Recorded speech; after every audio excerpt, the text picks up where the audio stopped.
最近啊，受到中東局勢嘅影響啊，澳洲啊嘅油價咧係飆升咗噶。呢個中東石油危機啊，係唔止波及澳洲嘅，全世界啊都受到影響。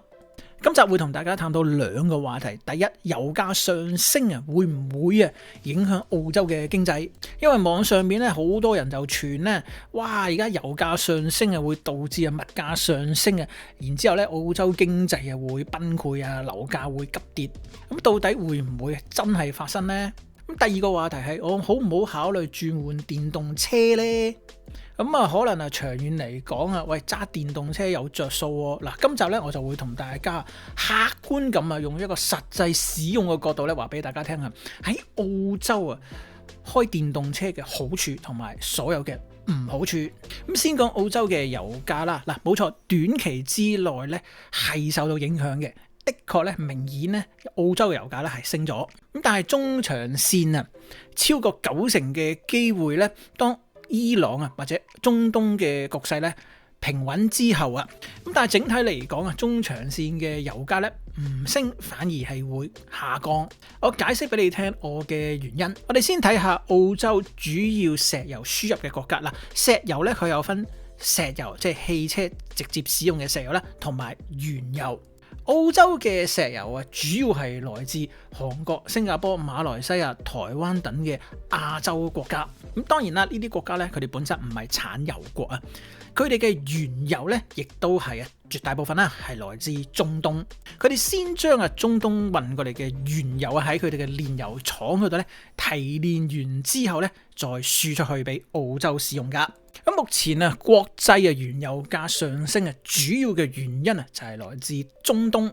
更加精準地嚟講啊，就係喺伊朗啊隔離呢一個叫做福爾木茲海峽。因為全球啊84%嘅原油咧都係要經過呢一個福爾木茲海峽啊運出去。伊朗神權政府啊為咗啊要挾啊威脅全世界啊，伊朗神權政府咧就意圖封鎖啊呢個海峽啊。咁船公司係因為擔心啊被受到攻擊啊，咁再加上啊各大保險公司啊因為啊受到風險上升啊，佢哋擔心啊要啊付出啊巨額嘅賠償啊。咁索性啊唔接受啊油輪咧經過呢個海峽嘅保險啊，咁搞到啊人心惶惶啊，咁啊導致咧好多油輪咧就唔夠膽啊使用呢個海峽啊。喂，冇油運出去，咁啊導致啊國際原油價預期啊呢個原油啊個供應會減少啊，咁所以咧就推高咗呢個國際嘅原油價格。咁但係呢個情況咧已經出現咗180度嘅改變啦。咁簡單嚟講啊，伊朗咧已經冇能力啊封鎖呢個海峽，因為啊伊朗嘅海軍啊已經啊被美國咧全部啊打爆晒。伊朗嘅空軍咧亦都係全軍覆沒。喺一個冇海軍冇空軍嘅神權政府咧，佢係冇能力咧控制呢個海峽噶。咁近日咧更加傳出嚟兩個消息，第一就係喂，你哋啲私人保險唔夠膽提供保險，唔緊要，美國政府咧願意啊為啊經過呢個海峽嘅油輪咧提供呢個保險。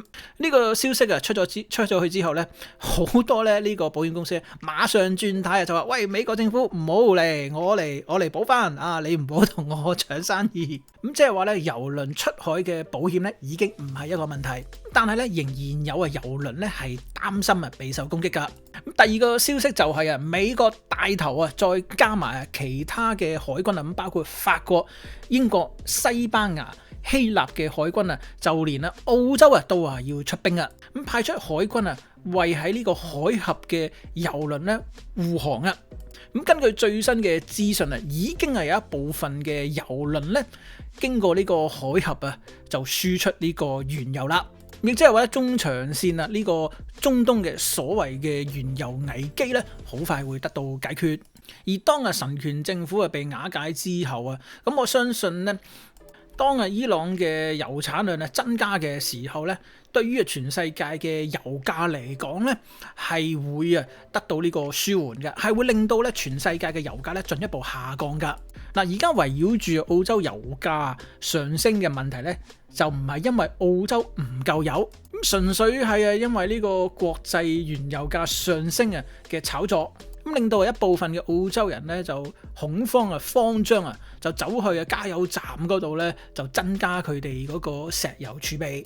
咁直到我出呢條片嘅今日啦，咁國際嘅原油價咧已經由最高位$120一桶咧就跌到得翻$85一桶。咁我相信未來當呢個伊朗神權政府被美國瓦解之後咧，咁嗰個油價咧係會進一步下跌噶。咁所以咧 overall 嚟講咧，呢一次咧所謂嘅石油危機只係雷聲大雨點少，對於澳洲咧整體嗰個物價啦、經濟咧，其實個影響咧係相當之有限嘅啫。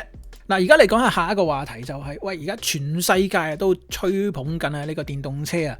哇，而家你嗰啲石油車動不動就話哇推高個油價、能源危機啊！喂，電動車正入電㗎啫喎，啲電費好平㗎嘛！咁最近澳洲亦都多咗好多中國產嘅電動車啦，包括比亞迪嘅電動車啦，喺澳洲喺度賣得都唔錯喎。咁我而家好唔好啊？喂，買電動車呢？嗱，喺決定買唔買之前呢，先聽我講下喺澳洲其他國家我唔敢講啊。喺澳洲你買電動車嘅好處同埋最緊要所有傳媒新聞冇同你講嘅唔好處。好處我就唔喺度重複啦，咩嗰啲咩環保咁電動車用電啦，唔使用油哇佢個扭力又強勁加速又犀利我先講下傳媒同埋呢個喺實際使用上冇人同你講嘅缺點。咁第一個缺點就係出面街嘅嗰個充電樁咧係嚴重不足嘅。咁除非你屋企咧係有得充電，即係你可能係住 apartment 或者住 house。如果你屋企冇得充電或者租樓嘅話咧，咁就唔好諗啦。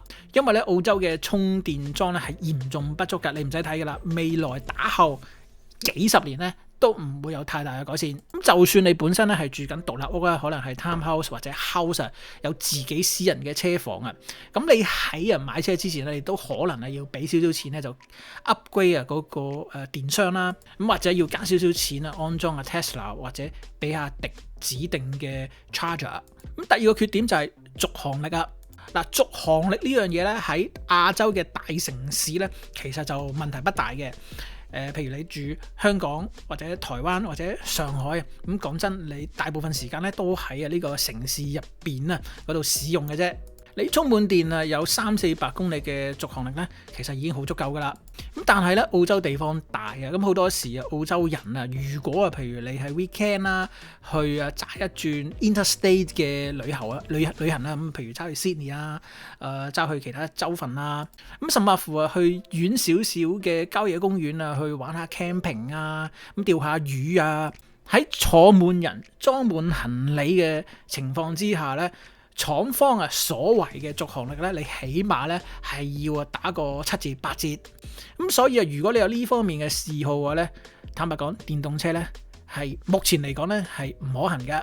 咁甚至乎如果你好似其他澳洲人喺架車後邊咧，佢哋係興咧係拖嘢噶。電池車咧個電量咧就馬上咧就會急速下降啦。咁當然啦，如果你又唔揸長途、唔去 camping、唔拖嘢嘅話咧，以上呢啲問題咧對你嚟講咧都唔係問題嚟嘅。咁但係以下呢個問題咧就對你嚟講咧係的確係一個問題嚟噶。就係實際嘅養車成本啦。話就話咧，喂，電動車咧，喂，好似好好喎。哇，充電用電池，跟住又唔使去做呢個保養。咁但係實際上咧，有以下3個費用咧係好多呢個電動車 dealership 咧係冇同你講噶。咁第一個就係保險啦。咁電動車嘅保險費咧，喺澳洲其他國家我唔敢講啦。咁譬如我以 Tesla 嘅 Model Y 嚟做例子啦，佢全保嗰個保費咧大概係$4400澳元一年。咁假設你買差唔多價錢嘅汽油車咁對標嘅可能係 Lexus 嘅 NX 系列啦。咁呢個保費咧就係一半到嘅啫。點解電車嘅保費特別貴咧？原因係因為咧佢嗰個萬一撞車嘅話咧，佢個維修成本係會比傳統嘅汽油車咧貴好多噶。咁第一就係傳統嘅汽油車啊，佢係相當之成熟啦，咁識得整車嘅車項咧係多如牛毛啊，咁而且佢個零配件啊亦都係非常之充足噶。咁再加上啊本身汽油車咧，如果係一啲輕微嘅碰撞啦，佢只係需要咧更換咧或者維修咧被撞壞咧嗰部分嘅啫。咁但係咧電動車就唔一樣啦。咁因為呢樣嘢咧比較新啦，咁所以咧出面間啊識得整啊電動車嘅車行咧就比較少啊，而且佢嘅技術咧亦都係比較複雜啊。咁同埋佢嘅設計上咧同汽油車唔一樣啊。電動車嗱講到明就係電動啦。咁其實咧佢就係一個電動摩打同埋一大堆嘅電池，再加咧好多電子零件。一講到電池啊、電子零件啊，你唔撞由自可，一撞咧，咁好多時咧，喂嗰啲電路板你可能成塊換過，或者成組嘅電池咧要全部去換過。喂佢唔係喂簡單咁樣啊，拆咗張凳就可以啊換塊電池嘅喎。咁所以咧就導致咧佢個維修成本咧就比普通嘅汽油車就貴啦，咁直接咧就會反映喺咧呢個保險費嗰度啦。咁當然啦，你可以選擇啦唔買呢個全保嘅，咁但係你買架新車，喂幾萬蚊澳幣，即係 Tesla Y 啦，都講緊可能係6至9萬蚊澳幣之間，唔買保險撞車嘅話，電動車咧分分鐘咧係 total loss 噶。咁所以咧保險費咧其實係一個隱藏成本嚟噶。嗱，如果以2000蚊澳元啊一年嗰個保險費上面嘅差價嚟計算嘅話咧，咁其實咧如果你買架豐田嘅 RAV4 Hybrid 頂配皮籠加有埋天窗，咁其實咧你一年揸2萬公里咧，其實個油費咧都係講緊2000零蚊澳幣嘅啫。喂！你電動車充電啊，你就算喺屋企充電啊，喂，你都要俾電費㗎。咁所以啊，你嗰條數嚟講咧，你揸 Model Y 同埋買架 Toyota RAV4 咧，係冇分別咯，你係冇俾少到錢咯。另一個隱藏成本咧就係呢個輪胎損耗啊。由於個電動車咧，佢成架車咧放滿呢個電池啦，咁所以個車咧係比普通嘅汽油車咧係重好多噶。咁再加上咧佢個扭力強勁啊，佢起步嘅扭力強勁，咁所以咧電動車咧佢個輪胎損耗咧係會比咧普通嘅汽油車咧係高出1倍噶。嗱，有公眾可能會話：喂，咁你汽油車，喂，每年都要做呢個維修保養喎，要換油喎。冇錯，的確係嘅。咁但係咧，電動車咧，其實咧佢都係要做保養㗎。咁當然啦，電動車嘅保養費咧係會比咧汽油車係平好多啦，同埋個密度咧會少好多啦。咁始終啊，佢汽車咧可以啊喐嘅零件啊，或者要更換嘅零件咧就會少好多啦。咁接落嚟咧就係佢嗰個電池啦。嗱，電池咧佢係分2部分，一個咧就係佢嗰個使用壽命啊，即係成嚿電池可以使用嘅壽命啦。咁另外嘅就算啊更靚嘅電池咧，佢每年咧都係會跌鑊噶。咁而家坊間係比較知名嘅品牌咧，咁包括 Tesla 啦，同埋比亞迪咧，佢哋都會提供啊咁8年嘅 warranty 啊，保證咧你嘅電池咧係8年內咧係唔會咧少於70%嘅電量。咁亦即係話咧，其實佢哋亦都承認咗咧，電池咧每年咧點都係會跌鑊噶。我以 Tesla 嘅 Model Y 嚟做例子啦，嗱，佢官方嘅續航力咧就450公里左右啦，咁實際揸落去最多得400公里嘅啫。喂，同埋你唔會啊等嚿電池冇電先去充電㗎，咁即係話咧你點都你都預留翻50至100公里嘅叫做 buffer 啦。咁即係話你平時啊實際使用上咧大概啦，我估你最多咧350公里你就去充電啦。咁當你架電車揸咗幾年之後，冇錯，仲係 within 嗰個 warranty， 咁打個唔好多啦，打個7-5折咧，或者打個8折啦。嗱，450公里官方認證，實際上咧400公里打個8折，即係幾年後咧得翻320公里。喂，320公里都係嗰句啦。喂，你平時都要留翻啲 buffer 㗎。咁即係話咧，你架 Model Y 咧幾年之後咧，你實際使用上咧係得翻200幾公里咧，你就會需要去充電㗎啦。然之後咧8年之後咧，基本上你嚿電咧就一定咧係少於呢個70%㗎啦。唔係用唔到，不過嗰個續航力咧比起你啊新車落地嘅時候咧就爭好遠啦。咁你架電動車咧10年之後咧，咁其實你真係淨係可以自己用咯。你攞出去賣，講真，揾人接盤就比較難啦。咁所以你見到咧，坊間咧電動車咧，佢個二手價咧係都跌得幾犀利下㗎。喂，呢個仲要係 Tesla 喎。咁如果你係買其他一啲比較冇咁知名度咁高嘅，或者 quality 冇咁高嘅電動車品牌咧，咁就恭喜你啦。基本上咧，你架電動車咧，你揸完幾年之後咧，你成架車咧，你預咗就係都冇乜人係會接盤㗎啦。